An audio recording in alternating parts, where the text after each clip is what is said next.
জনাব তাবিদ আওয়াল, আপনিও তো আপনার বড় ভাই কাজী মোহাম্মদ সালাউদ্দিনের দেখানো পথেই হাঁটলেন, সাংবাদিকদেরই শত্রু ভাবা শুরু করলেন। এই যে ন্যাশনাল টিমস কমিটির মিটিং শেষে যে প্রেস রিলিজটা দেয়া হয়েছে ফুটবল ফেডারেশনের পক্ষ থেকে, সেখানে খেলোয়াড়দের সুরক্ষার জন্য কয়েকটি শব্দ ব্যবহার করা হয়েছে। তার মধ্যে সাইবার, সাংবাদিক এবং সাপোর্টারদের কাছ থেকে যদি বুলিং এর শিকার হন তাহলে ফুটবলারদের পাশে দাঁড়াবে বা ফুটবলারদের সহযোগিতা করবে সেখান থেকে বাঁচার জন্য। এখন আমাকে বলুন যে আসলে সাংবাদিকদের মাধ্যমে ফুটবলাররা কবে বুলিং এর শিকার হয়েছে? আপনি উদাহরণ দেখাতে পারবেন?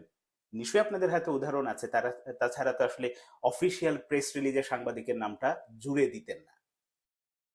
অথচ দুঃখজনক হলেও সত্য ব্যাপারটা যে আপনি যখন ফুটবল খেলেছেন বা আপনার কমিটিতে যারা আছে এই সময়ে, মানে লাস্ট 15-20 বছর বা 25 বছরের মধ্যে যারা ফুটবল খেলেছেন মাঠে আপনারা, তারা নিশ্চয়ই জানেন এই সময়টাতে দর্শক মাঠ থেকে এখন তো দর্শক আবার আগ্রহ বেড়েছে। দর্শক যখন মাঠ থেকে মুখ ফিরিয়ে নিয়েছে, কর্মকর্তাদের পরিকল্পনাহীনতা, দৌরাত্ম্য সবকিছু মিলে এই মৃতপ্রায় ফুটবলটাকে কিন্তু টিকিয়ে রেখেছেন বা রেখেছিল সাংবাদিকরা। সেটা পত্রিকার পাতায় বলেন, টেলিভিশনের পর্দায় বলেন, সাংবাদিকদের এই ভূমিকাটাকে হয়তো অস্বীকার করতে চাইছেন বা চাইবেন। তো সেটা আপনার অধিকার, চাইতেই পারেন, কিন্তু এটা হচ্ছে বাস্তবতা। হলেও একেবারে নির্মম সত্য এটাই যে সাংবাদিকরা কিন্তু লাস্ট 15-20 বছরের ফুটবলটাকে যেভাবে ধারণ করেছে, যেভাবে তুলে ধরেছে, তার ফলে আজকে ফুটবলের এই যে নতুন জোয়ার এটা শুরু হয়েছে। আরো প্রেক্ষাপটে অনেক কথা আছে, সেটা না হয় নাই বললাম। আর ওই যে শুরুতে আপনার বড় ভাইয়ের কথা বললাম, কাজী মোহাম্মদ সালাউদ্দিন, মনে আছে শেষ দিকে যখন তার প্রায় ইজ্জত একেবারে উদম হওয়ার জোগাড়, তখন কিন্তু তিনি ওরকম ভরা মজলিসে আজকে যে রুমে মিটিং করেছেন এই রুমটাতেই কিন্তু কাজী সালাউদ্দিন, এক পাশে কাজী নাবিল আর এক পাশে সালাম মুর্শিদিকে নিয়ে ক্যামেরা অন আছে, সেখানেও তারা সাংবাদিকদের কিভাবে কটাক্ষ করেছিলেন, কিভাবে অপমান করেছিলেন, যে সাংবাদিকের বাপ জুতা পরে কিনা, তারা জুতা পরে কিনা, কাজী নাবিল কাঠি সরের তিনি বলেছিলেন যে সাংবাদিকরা আন্ডারওয়্যার পরে কিনা এরকমও চেক করতে হবে।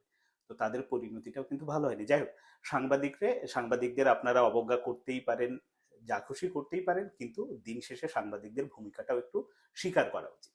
এখন আসি সাপোর্টারদের কথা, যে সাপোর্টারদের মাধ্যমে বুলিং এর শিকার হলে সেটাও ফুটবলারদের সহযোগিতা করবে, খুবই ভালো কথা। এটা দুনিয়াব্যাপী তাই করে। সঙ্গে আবার এটাও শেখায় ফুটবলারদের যে এখন তো নতুন যুগ, আপনারা যখন ফুটবল খেলেছেন তখন সোশ্যাল মিডিয়া ছিল না, কিছু ছিল না। এবং ওই যে লাস্ট 15-20 বছরের কথা আবারও বলতে হয়, এই সময়টাতে আমাদের দেশের ফুটবলাররা ফুটবল খেলেছে অনেকটা পিকনিক মুডে। পাতানো ম্যাচ বলেন, যাই বলেন, ন্যাশনাল টিমের কারো আগ্রহ ছিল না। সবকিছু মিলে একেবারেই গাছাড়া ভাবে একটা ফুটবল খেলেই তারা বেড়ে উঠেছে। ফলে দর্শকদের যে প্রেশার, দর্শকদের চাওয়া পাওয়ার যে প্রেশার, এই ব্যাপারটা তারা টের পায়নি, এখন হয়তো খানিকটা টের পাচ্ছে। এবং এই টের পাওয়াটা সামনে আরো বাড়বে, এইটা আপনাদের মাথায় রাখতে হবে। এবং এই বিষয়গুলো কিভাবে সামলাতে হবে, তার জন্য ফুটবলারদের কি ধরনের প্রশিক্ষণ দেওয়া দরকার, সেটা মেন্টালি বলেন, ফিজিক্যালি বলেন, এই ব্যাপারগুলো ওইটা শেখান। সাপোর্টারদের প্রতি ইঙ্গিত করে লাভ নেই, কারণ এখন সাপোর্টাররা না অনেক স্মার্ট, মানে এটা চিন্তাও করতে পারবেন না। মানে আপনি কোন লেভেলের স্মার্ট সাপোর্টাররা, এটা ভাবলেও অবাক হবেন। কারণ এখন যে ছেলে মেয়েগুলো মাঠে গিয়ে খেলা দেখে, তারা কিন্তু ইউরোপের ফুটবলটা দেখে, ইউরোপের কোচদের স্ট্র্যাটেজি দেখে, তারা বোঝে বুঝে ফুটবলটা দেখে এবং বুঝে মাঠে যায়। ফলে এখন যাদেরকে আপনারা টার্গেট করছেন যে এরা বুলিং এর শিকার করছে, এটা হবে, কিন্তু এ থেকে ফুটবলাররা নিজেরা কিভাবে আসলে মুক্ত থাকবে, কিভাবে এই বলয় থেকে বের হয়ে থাকবে, এটাই কারণ সারা দুনিয়া ব্যাপী এটা সোশ্যাল মিডিয়ার বিভিন্ন প্ল্যাটফর্ম আছে, বিভিন্নভাবেই এই কর্মকাণ্ডগুলো চলতেই থাকবে যদি ফুটবলের উন্মাদনা চান। আর যদি না চান কাজী সালাউদ্দিনের মতো নির্বিঘ্নে 16 বছর পার করে দেবেন, যে কোনো রকম দরকার নেই, সেটা ভিন্ন। কিন্তু এখন যে সাধারণ মানুষের আগ্রহ তৈরি হয়েছে, ইয়াং জেনারেশনের তৈরি হয়েছে, তারা জ্ঞান রাখে এবং জ্ঞান এতটাই রাখে, আপনি মাঝে মাঝে যদি একটু খোঁজ খবর নেন, একটু দেখলে টের পাবেন যে আপনার কাবরেরা, হেড কোচ কাবরেরার চেয়েও কখনো কখনো ফুটবলে মাঠের কৌশল, কোন খেলোয়াড়কে কোন পজিশনে খেলালে কি ধরনের রেজাল্ট আসতে পারে, এটা সাপোর্টাররা অনেক ভালো আউটপুট দিতে পারে, অনেক ভালো জ্ঞান দিতে পারে। এই কারণে সাপোর্টারদের ছোট করে দেখার কোনো কারণ নেই। এবং সাপোর্টাররা বুলিং না, ওটা সমালোচনা করে, সমালোচনা হজম করার সামর্থ্যটা ফুটবলারদের এখন তৈরি করতে হবে। কারণ এই জেনারেশনের ফুটবলাররা যারা এখন ন্যাশনাল টিম, আমাদের পুরনো ফুটবলার আছে, তারা আসলে ওই জোয়ারটা দেখেনি, ফুটবল ম্যাচের চাপ কি সেটা দেখেনি।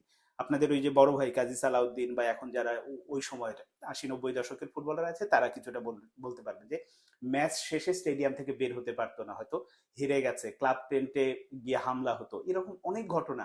এই কারণে এই প্রেশার গুলোকে খারাপ না, ইতিবাচক ভাবে দেখুন, তাহলেই সমাধান হবে। শুধু শুধু সাংবাদিক এবং সাপোর্টারদের প্রতিপক্ষ বানিয়ে এটা দিন শেষে ফুটবলের জন্যই খারাপ হবে। অথচ এই দুটো পক্ষই, সাপোর্টার এবং সাংবাদিকরা মিলে ফুটবলের উন্নয়নে যে কাজটা করছে সেটাকে অ্যাপ্রিসিয়েট করুন সেইভাবে, আর ফুটবলারদের অন্য দিক থেকে মানসিকভাবে তৈরি করুন যাতে এই পরিস্থিতিগুলো তারা সামাল দিতে পারে। তাছাড়া এই শুধু শুধু প্রতিপক্ষ বানিয়ে সেটা ফুটবলের জন্যই ক্ষতি হবে।